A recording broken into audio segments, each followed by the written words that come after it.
montrer comment on gère l'affichage du projet Gravity pour naviguer facilement dedans. Alors, en fait, tout se passe avec le bouton magique ici en bas à gauche. Et je vais intentionnellement partir d'un projet où on ne voit rien. Voilà. Donc là, ici, on a un projet où on n'a rien hormis le contour du projet. Et avec le bouton magique ici en bas à gauche, dans la partie gauche, je vais choisir déjà un fond de carte qui permet de me situer, donc soit avec un plan IGN avec ou sans données de cadastre, ou ce qui est souvent très utile, c'est les vues aériennes. Je prends la vue aérienne Google et on peut également ajouter un flux de données WMS si on a des données cartographiques plus précises. Je le montre dans un autre tuto.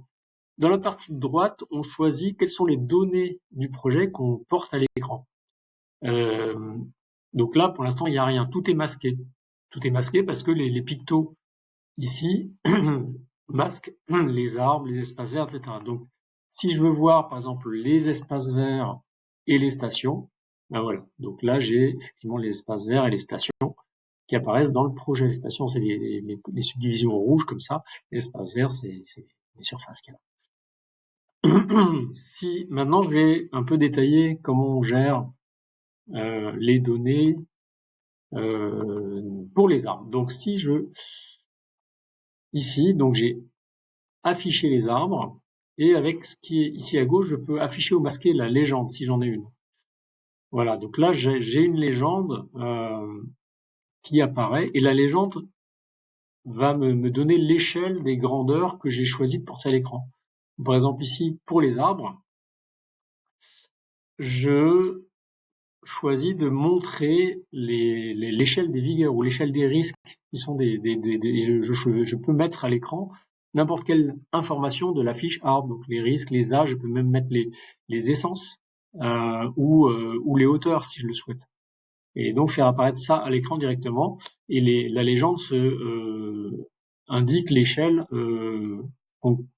que j'ai choisie. Donc si je prends l'affichage des essences, la légende me montre la liste des essences avec le code couleur. Voilà. Donc, hop, même chose pour les espaces verts, pour les différents objets qu'on peut afficher dans le projet.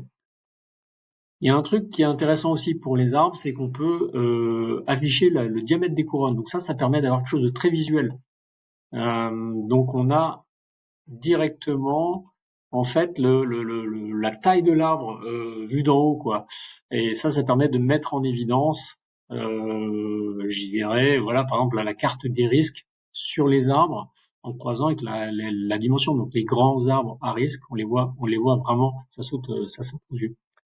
Voilà. Un autre élément qui peut être intéressant, c'est d'afficher la numérotation des arbres. Donc ça, c'est ce qu'on appelle nous les références. Donc c'est le premier item de la liste. Donc là, les références pour les arbres sont masquées. Et si je veux les afficher, je clique ici. Voilà. Donc là, alors ça charge l'affichage si vous avez une certaine densité d'arbres. Maintenant, sur des parties de plan, ça peut être intéressant de les avoir. Et pour, par exemple, communiquer avec une équipe qui va faire des interventions sur place. Les références automatiques ou les références personnalisées si j'en ai dans le projet, voilà. Ou aucune référence si je veux que l'affichage soit pas trop chargé.